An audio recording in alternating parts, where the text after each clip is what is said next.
Hi there, I'm Chris Marion, and you're listening to the Queen Bee Sessions, stories about Wisconsin women in conservation. We're here telling stories about all the good work that women landowners, farmers, and stewards are doing to take care of water, land, and wildlife.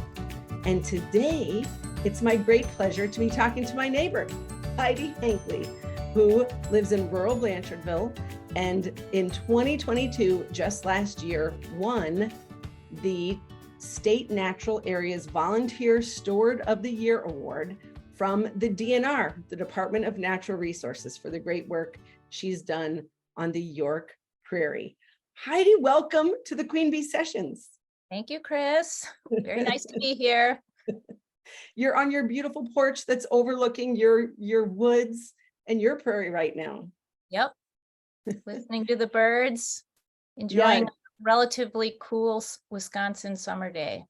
Yeah, these days we're here talking on August 1, 2023, and it's the kind of season where you definitely want to get that work done outside in the morning.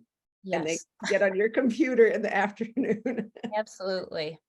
Well, thank you for being with me, Heidi. We've known each other for quite some time, but in the process of doing research for this podcast, I learned a lot of things about you that I didn't know. And the thing that surprised me the most was how little I knew about the York Prairie. Can you put the land in context for us? Tell us what it's like and how you kind of came to be a part of that. Yeah, so York Prairie is just about 7 miles from my house. It's a Wisconsin State Natural Area, and that program protects the little gems of the state, things that have unique plant communities, animals.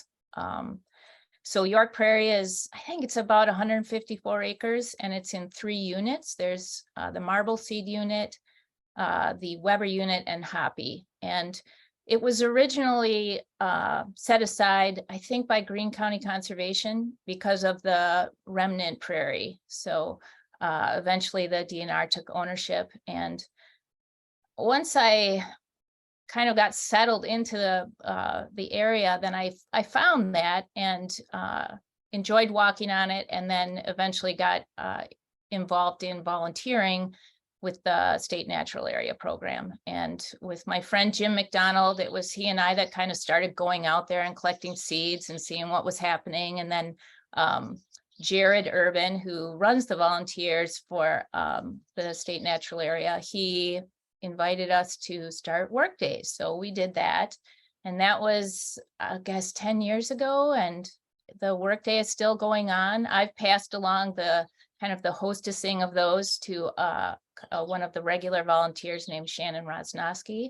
And so I still get to go and have fun, and I love it. It's a wonderful local opportunity. Can you tell us what a work day looks like? I've actually never been a part of a work day on a prairie. I'd love to know what happens on a day like that. Yeah, so I can just speak of the York Prairie, which is prairie work days.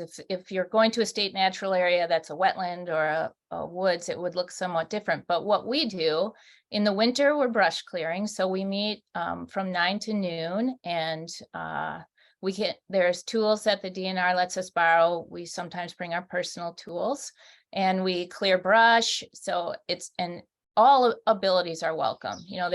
There's in our little group, there's people that love to run the chainsaws. We have one volunteer named Jim who loves tools. So he has all these cool tools he brings. And so we get to learn about those and benefit from their use.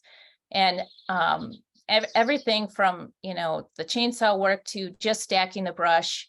And we pepper in a lot of just standing and looking and soaking in, the beautiful scene there. So they're casual. We get a lot of work done. They're very fun. So it's not like you go and you're on, working hard for 3 hours with no fun. So they're great. And that's winter. We burn piles. That's like last time we did it, we had a potluck and roasted marshmallows while we burned the piles up, which was very fun. And in the spring, we do a little brush clearing, a little seed scouting, and then kind of the late spring until late into the fall is primarily seed collecting.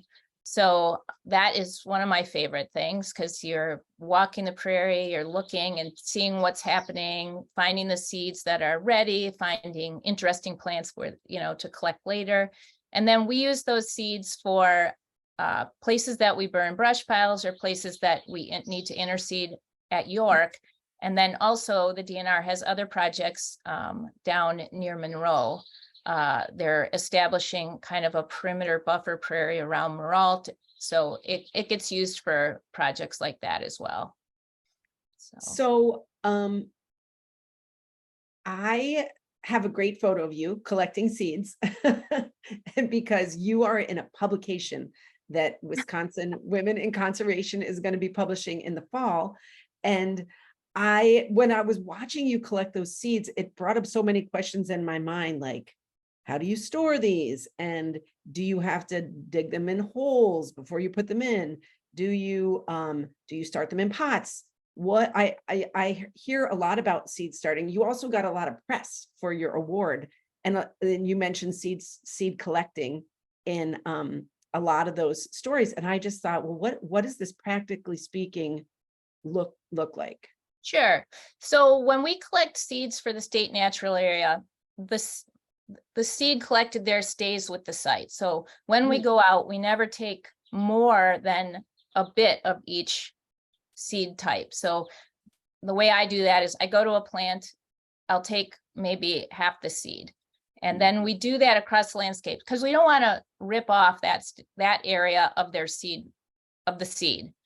And then that seed gets used in DNR projects. I learn about what seeds are ready and what's ready to collect. And then for my own prairie, I also collect seeds. And I do that by identifying these little, native plants in the ditches. There's a prairie cemetery in our town where I collect some seeds. I collect on a neighbor's property. He's been collecting from the local ditches for 30 years. And then now that I have some established prairie plants, I collect from my own place and distribute them, on other areas of my property. And I take an approach of collecting the seed, and then I take the lazy way and I let nature do all the work. So I collect the seed, and in the same year, I put that seed out right before the first snowfall. So it hits the ground, the snow covers it so the birds don't eat it. And then all winter, it's kind of nestling down under snow, freeze thaw, works it into the soil. So that's how I do it. The DNR also, when we seed there, they do frost feeding also in the early winter. You can really do that all the way up until February. So okay, yeah. And so you're collecting the seeds in the spring. Is that what you said? That kind of surprise. It starts in the spring, because something like wood betony, there's plants that the prairie here, the tall grass and kind of the mixed, but in particular tall grass, in the spring the plants are small because there's not and so they do their whole thing early, because the prairie divides out by space and underground and above ground and timing. So they do all their things early, so their seed is ready to collect fairly early. So like pasque flower, wood betony, and the panic grasses. So really in late spring is when you should get out there if you want the diversity of the whole season, which I do. Okay. So really there, winter and early spring is the only non-seed collecting time. And actually in winter, you could still find seeds if you can beat the birds. So early spring collecting seeds, the birds haven't eaten everything. Well, yeah, like mid-spring is when the seeds would be ready, but things, pasque flower can bloom in the snow really. So things start early and then they finish their cycle early, because they, as the season goes, the plants grow taller. So by right now you've got compass plant that some of those things are 7 feet in the air. So, and if you dig around and you look, all those early season plants are, they're down in, they've been shaded now. They've done their thing. They're just kind of growing down there now. Right. So, wow, that's a really fun rhythm. So Yes. you mentioned then when I met you, Heidi, you were homeschooling.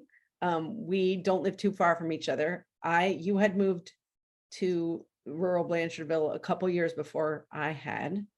Um, and you had two girls at home. You were homeschooling. I had recently moved here, was no longer homeschooling with my kids. But you have mentioned that the choice to homeschool gave you some more freedom to work in the prairie. Yeah. And my kids went along on quite a few of the prairie adventures, as well as, there's a couple times we got the local homeschooling group out there, and, it was a wonderful sight to see. That was in conjunction with the Prairie Enthusiasts, which is a wonderful group that works on prairies locally here. And all these mostly retired people and all these from toddlers up to teens just fanning out across the prairie, collecting seed and, making that small difference. So That is really wonderful. It sounds really fun. And prairies are just so big. I mean, your prairie is large. It kind of takes up your whole view, right? It's like you're in the middle of. yes, I mean, it was at one time 5,000 acres, and now, there are just bits of it left, which is why it's so precious and why it's a state natural area. And for me, my place was alfalfa and corn, basically old hay. So I don't have remnant prairie here. Right. So when I go to York, I'm super fortunate because I see the remnant prairie there. So it gives me an idea, what should I be doing at my place? It gives me a guide, by just being there, seeing what's there, how's it growing, who's growing next to each other, what does it look like? So then as I'm trying to steward my place, like what am I shooting for? Right. Well, So and that's a really good argument for, even though maintaining your own prairie is a lot of work, it's a good case for working on another prairie just to learn. absolutely. I often think like, wow, I kind of have my hands in a lot of pots, and my projects move forward, and slowly, but I wouldn't know what to do, nor we would lose those seeds and those plants if we don't protect the remnants. So I have a split interest. In my lifetime, my prairie planting will not be, a truly diverse and, it won't be like York Prairie in my lifetime, but I can work to move it towards that. So it's very good it is very worthwhile to protect those remnants, no matter how small. So you mentioned having your hands in a lot of pots. I think of you as an artist. In the time I've known you, you've been making art. A lot of it's inspired by the prairie. I actually own some pieces of yours, paintings that are of prairie plants. What can you talk about the intersection of your prairie work and your land work, your roots on your property and your art? Yeah, I think I was born this way, Chris, like a true love of nature, like honestly, as long as I can remember, and also creating. I was fortunate as a young child that my parents and aunt and uncle built this beautiful little cottage in Iowa County. And so my mom and aunt would take all of us kids, there were 8 of us, there for the summer, and we would just be able to run on those 40 acres. That would be like late 60s, early 70s. Really kids just ran out the door in the morning and came back when they were hungry. And so there was an art desk there, and I was a nerdy kid that sat around and read the bird books and made stuff at the art table. And so I've been super fortunate to be able to pursue both of those things throughout my life. And, I flip-flop back and forth. So I loved nature. I studied it in school. I got my degree in wildlife ecology and environmental studies. And I worked in that, and always during that time doing art on the side. And now, then I spent the homeschooling years, and that was a mix of everything. And now my kids are in college, and I'm continuing in the non-professional way with my interest in ecology and my work in ecology. But I'm really kind of putting the steam on the art part of my life now. So I'm super grateful for that. Yeah, what a fun circle of interests. I didn't know about your former profession in natural resources, but it all makes sense. Knowing you, it's so wonderful that you've been able to um, meld these things together. Although, of course, it makes sense. I mean, a prairie is so beautiful Mhm. and so inspiring and so ever changing. Do you have a favorite? It's probably impossible to say, but do you have like a favorite plant or a favorite thing Mm. that your eyes rest on at your property or in your prairie? I guess I can't really say that I can play favorites, but what is my favorite is the seasonality. I Mm, love My favorite thing is to watch how does the land change over the year. And, doing the homeschooling life, which it really is a lifestyle, um, allowed us to live very seasonally. And that's continuing now, even though my kids are grown, like what time is it is it seed collecting time? Is it brush clearing time? And I really like getting out there and seeing like what's blooming now, what's going away now, when are those seeds ready? So I don't have a favorite plant, but I like it all, but I do like the seasons. So I'm gonna call that as my favorite. yeah, yeah. Well, that makes sense. And that is something in some ways unique to Wisconsin, right? We have some pretty dramatic, Yes, we dramatic do. seasonality here. We're getting up close to 100 and then, getting down in the negative 20s. And Right. we've got it all. So you've said that you were born with a love for nature, and that you had this interesting, actually local connection. So you were not living in Iowa County, but you visited Iowa County as a child. Yep, I grew up in Madison, and so that was our little summer deep dive into nature. And I have, I- I think I was maybe 5 or 6 when we started going there. And I have very vivid memories, Mm. just some pretty magical experiences there that really, really stuck in my heart. One day I fell asleep in the forest and woke up with what now I think is Pennsylvania sedge. So actually, Pennsylvania sedge, well, maybe I won't call it my favorite, is special because I remember my eyes opening and that sedge was next to my face and the sun catching it just right. Just felt like I am part of this. I Mm, just felt that really deep connection. So I'm mhm. very grateful that my parents gave that gift to all of us kids. I love that story. I also love sedge, although I can't identify them, but I They're think hard. that, yeah, there's a lot of sedges. Um, but we have sheep here, and the sheep have eaten all the invasive reed canary grass, and a whole bunch of native sedges have come up. So it is such a delight when they're tall and mature and waving in the wind. There's really nothing like that. They're like a living meditation. Yep. When the wind gets in there, it's Oh yeah. so They're great. beautiful. Yeah. So, tell me about your place, your uh, home farm that you're on now. It's not just prairie, you've got some woods. What does your land look like? So we have just under 7 acres, and we came here in 2005. We bought the land. We built our house, I think most of 2006. And then in 2007, we took what was half of it was alfalfa, corn, and old hay. And the other half is wooded with a kind of a deep ravine that carries like spring water in the spring.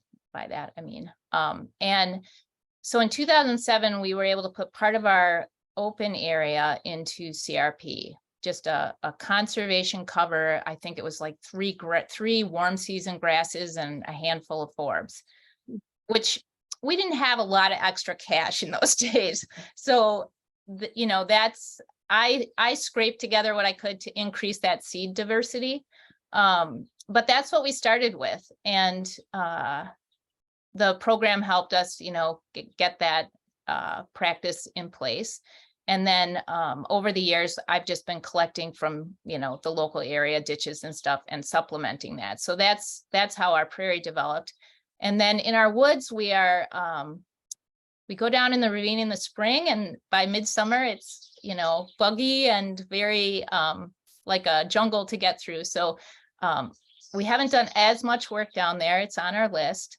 But one beautiful thing is the edge of our woods, there are several lovely open grown oaks. So our most recent kind of addition to our work is to start to clear out the invasives and sometimes native trees that are growing up into those canopies. So we're kind of daylighting those oaks. And it's like you said, with getting rid of the reed canary grass and the sedges coming, we're finding that native plants are coming back. So that's pretty exciting. So we really have it's kind of like an Oreo, the prairie restoration on one, then a strip of beautiful savanna, and then this deeper woods, which there's cliffs down there that are covered with native ferns and mosses and liverworts. And there are some patches of rather, conservative woodland species. So that gives me hope that when we eventually kind of get down there and really dig in, more will come out. The seed bank is there. So, well, we're at the edge of the driftless here. It's not as dramatic as up if you go up like by La Crosse, but you're on one of the few properties where you can see the bluffs. You've got some bluffy, some bluffs exposed, and it is more dramatic and beautiful down in there. Yeah, and it's, it was a really fabulous place for my kids to explore. They had their little cave down in there that the sand. There's a transition from the kind of fractured limestone to the sandstone in the ravine, and so there's some cliffs in that sandstone that or the little caves in that sandstone that my kids had a good time playing in.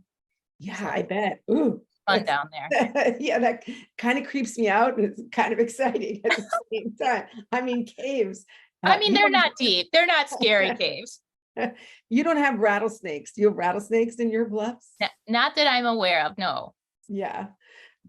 So two things catch my attention. One is, as I'm doing these Queen Bee Sessions interviews, I'm hearing a lot about the power of brush clearing. I've done it with grass and sheep. You've done it in your woods with, I don't know what kind of mechanical means you're using. Are you just snipping things? Do you have a bigger piece of equipment? Well, chainsaw for big stuff. And then we do have a steel bat, like a harnessed weed whacker, which can have interchangeable blades. So I can put a saw blade on that. So that handles things up to a couple inches. But I am not a super big fan of that noise. And honestly, when I'm out doing that work, I want it to be pleasant for me. So while I send my husband Chip out with the chainsaw often to, help with the big stuff, I usually call a friend, and with loppers and hand saws, we spend an afternoon leisurely cutting and treating the stumps and making our way through the woods. Again, it's like the slow food process. It doesn't I don't clear the woods in one day, but progress is made, and I have, it's really enjoyable to do. So I'd rather do it slow and enjoyably than, fast and loud and stinky.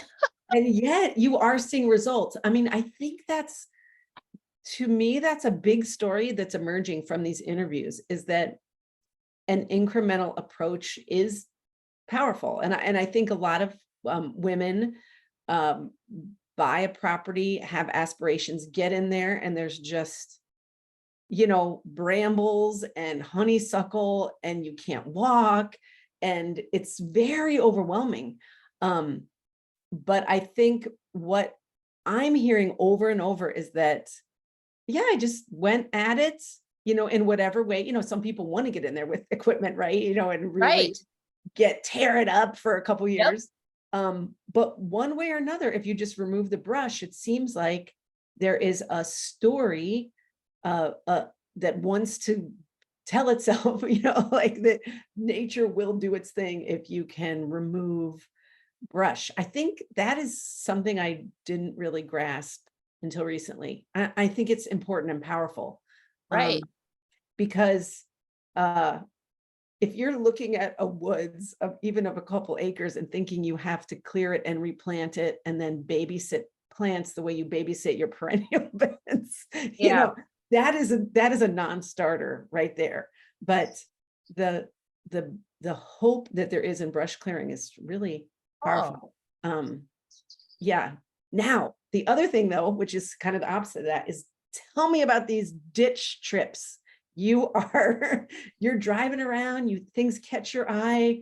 Do you pull right over, or do you like put in a notebook? I'm going to go back to County M and get this little whatever. How does this work?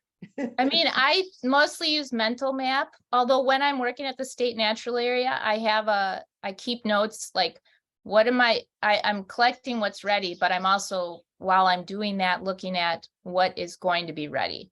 So that being out there helps me know like what to be anticipating. And there are like guides that people have. My friend McD has one that when things should be ready, but I mean, in a year like this, I'm already seeing things that are either really late because it's been so droughty, Right. or there's no seed at all. So yeah, I mean, I like taking the back roads. So I just see things and then I just make mental notes and then, go back later and try to get the seed. And oftentimes it's really literally right in the ditch. So as the towns have to mow and keep things clear. Right. So it's always a race between, getting the plants before the mower comes through, which I see a lot on Gould Hill Road by my house, which is all like shady stuff. And I've been gunning for these, these kind of early spring plants, columbine in particular. And this year I actually succeeded in getting a little bit of seed there before things got mowed down. So Well, and that's a twisty, turny, hilly road. So I'm Yeah. sure that the county has to keep up on mowing that for Absolutely. Yeah. visibility. I Yeah. do know that Marcy Hess, another friend of Wisconsin Women in Conservation, who's been on the Queen Bee sessions, she has done some work reaching out to the county where there are, she's in Lafayette County, you're in Greene, where when she sees a remnant or some valuable ditch, she will ask the county to not mow if possible, or mow less. And I think that's something that people don't realize, is that the county can be somewhat flexible. Not every county is going to be, not every road. I'm sure Gould Hill, probably there's not a lot of options for not mowing on that. So, but I do work with the town because on York Prairie, on the marble seed unit, there's some of the roadside ditches are full of parsnip and other things, right? That it's good if they mow it at the right time. But there's Right. one stretch where it is, the natives have just come marching down this hill. And I mean, one year there was a plant called hoary cocoon just growing out of a crack in the road, which I was like, "Whoa." So towns are a little more accessible, right? So we have worked with town of York to not mow that section any more than necessary, and they are happy to do it. So, we see those people driving around. The town is just smaller and easier access to bend people's ear about why this is a good thing not to mow. So, Yeah. if I would recommend that if you've got something special, and you live in Yeah. a town, go for that patrolman to Yeah. keep that area in good shape. Yeah. I think people probably don't realize how easy it is to talk to the township. Mhm.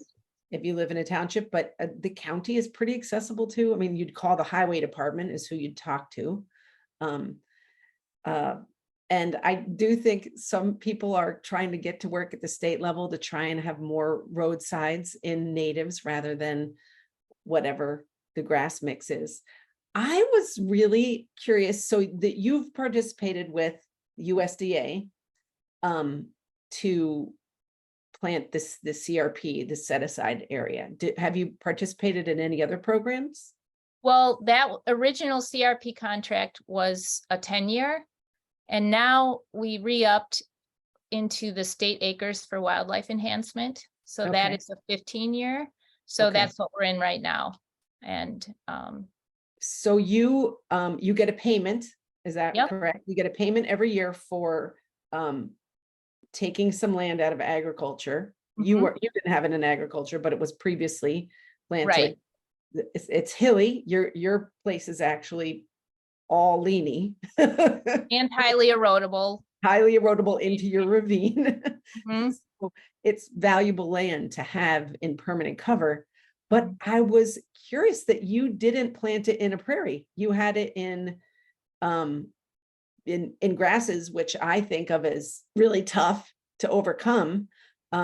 Not cool season grasses, though. It sounds like they No, were. these were native, these are Yeah. warm season prairie grasses. So, Okay. that was the program that was available to us. But knowing what I wanted in the end, they said there's no problem with me adding species in as Okay. long as we included that. So, my kids were little then, so I didn't have all the time in the world to go out and collect all of the seeds. So we did purchase some from local, seed suppliers. And then just over the years, I've been supplementing, and it's heavier grass. So 1.6 acres is all that's in the program, but I manage about 3.5 acres of ours is in prairie. So I knew that's what I wanted to do. And, it didn't, I wasn't excluded from doing that by participating in the program. And so what's interesting is the most recent area I planted is not in the program. It was kind of like garden area and sort of next to my little orchard. And I didn't put any grasses in that mix. That was, I stockpiled seeds for a while and then planted that. So that area looks quite a bit different.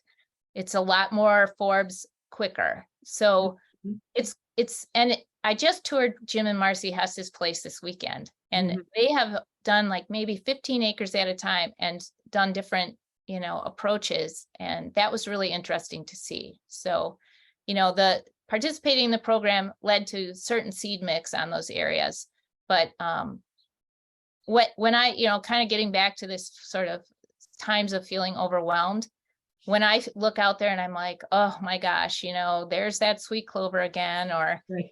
I want more diversity, and I'm feeling like at all like, oh, I just remember that used to be a cornfield, and now Yeah. look at it. I mean, so nothing against cornfields, but in the middle of cornfields, now we offer this more diverse landscape for insects and wildlife. So, Well, it is definitely coming into its own, the concept of creating way stations of all sizes, even in the city, even in the middle of like a monoculture agricultural landscape. yep. And there's a lot of seed available, it seems like, between Xerxes and Pheasants Forever and NRCS. There are a lot of opportunities for people to plant big or small sections. Right. And one of my favorite books is Doug Ptolemy's Nature's Best Hope. I think it's got a longer name, but if you have a postage stamp, you can still participate. So I'm 7 acres, and that, is fine. It's plenty big for me. Friends of mine, like the Hesses, I think they're up to 60 acres of land they're managing, but really any size helps, which is kind of nice. The more of those we piece together, then the better the landscape is for insects and, wildlife and us. Yeah, it's pretty great. I think it's a real kind of a golden age for folks who want to be involved in restoration at any scale. I think it's a good time. If you could give people, someone who was new, a woman who was new to either owning land or managing land for conservation, what would your top tips be? Well, if you want assistance, then I would say, talking to see if you're eligible. If it's, if it was in some kind of crop, you're probably eligible for some kind of CRP program. I would say connecting with other people, either something like Wisconsin Women in Conservation, around here, Soil Sisters. I would direct people to, like, if you need to learn skills or learn about it, the State Natural Area Volunteering Program is fantastic. And if you just go to Wisconsin DNR State Natural Area Volunteer, if you just type that in, you would come up to their webpage, which they have a running calendar of all the opportunities that there are. And all you have to do is like dress appropriately and show up. You don't need tools, you don't need know-how, and you'll find nice people there that are happy to teach you, what are we doing today? And so, you can learn a lot of skills. And if you kind of get deeply involved in that, or even, committedly involved, you are eligible to take training through the DNR on things like chainsaw safety, herbicide use. So they offer a lot of training to their volunteers. So it's a well-supported program. And then the other group that I've worked with is the Prairie enthusiasts. So if it's Prairie specific, they have work days, and those are another fantastic, nice group of people. So you can get out with them. If you just sort of want to dip your toe in and learn about nature in general, the Wisconsin Natural Resources Foundation is very good. They do tours and stuff, right? Yep, they do field trips of all kinds. Like if you ever thought bird banding sounded fun, they've got that. So we've been running probably for the last 5 years a field trip at York Prairie for that, where people come out, they explore the prairie, they learn about prairies, and then we set up an outdoor kind of art station. So we do some kind of art response to what people are learning on the prairie. So the Natural Resource Foundation really runs some fabulous trips. So that sounds amazing. And they have a good website too. So you could they do find them there. Yep. And then, in the winter is my reading time. So there's great books, and the Doug Ptolemy books are great. Braiding Sweetgrass, if you really kind of want to, for me, that's like just a great read, and kind of lets me know that other people think like we belong in this natural environment. We can learn from it and we can give back to it. And that's kind of the whole motivation of why I do what I do. So that's a fabulous read. There's a lot out there, a lot of resources. So you mentioned that you got involved with CRP. It sounds like kind of early on in your landowning adventure. What did that look like? Did you look up, you move here from Madison?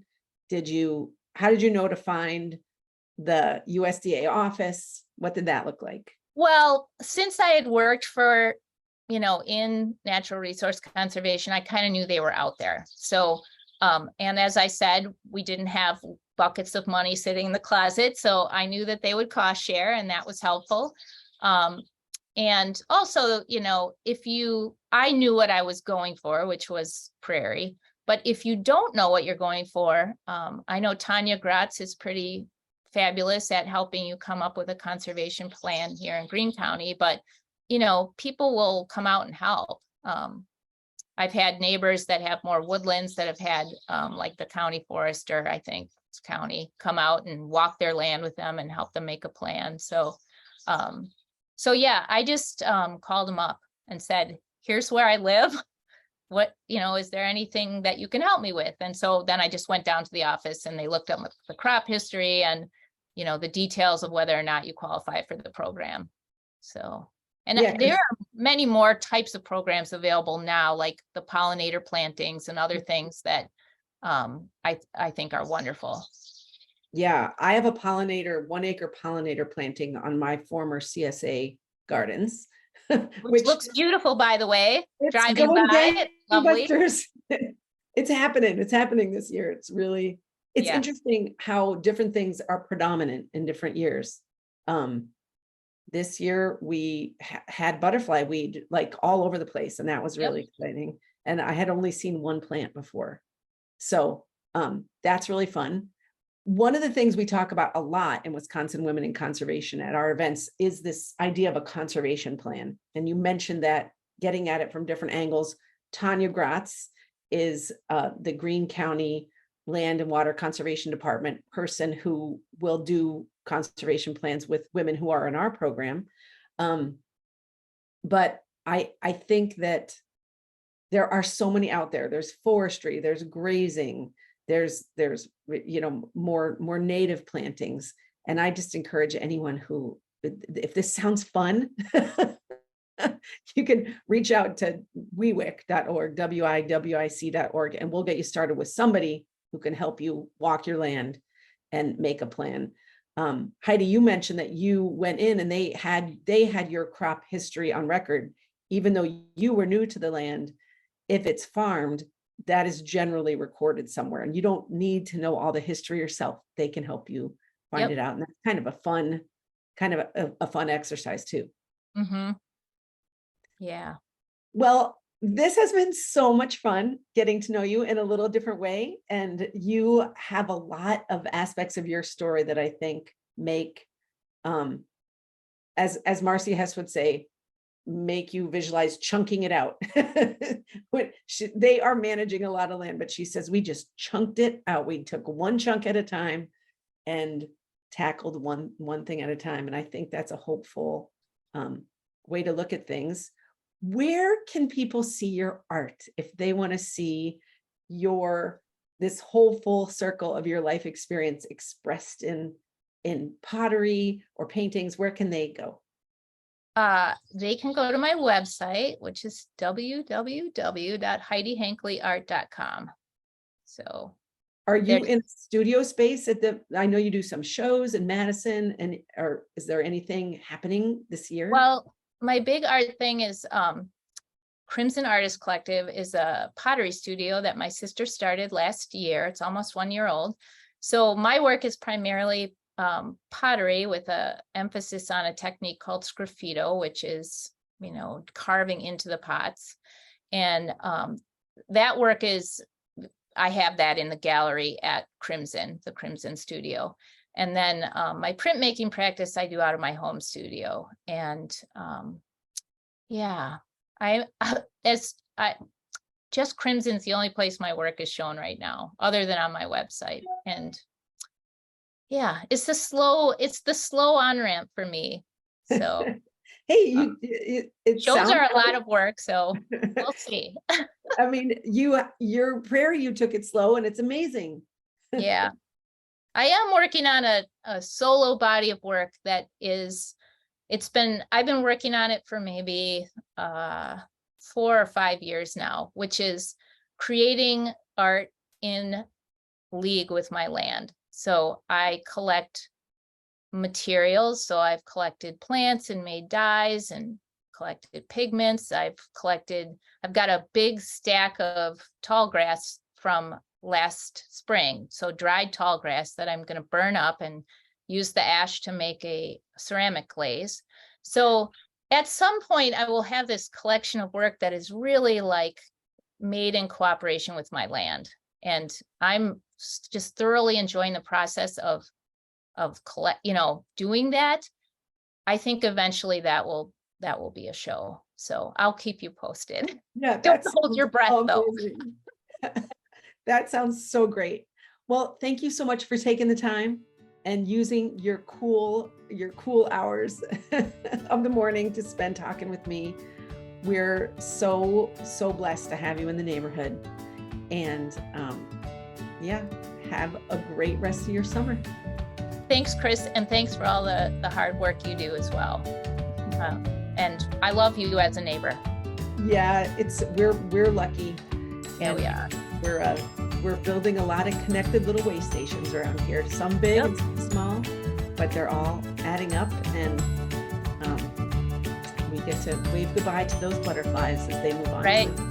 Yep, it's a good neighborhood. It is. It is. Well, thanks so much. Yep, thank you, Chris. Bye-bye.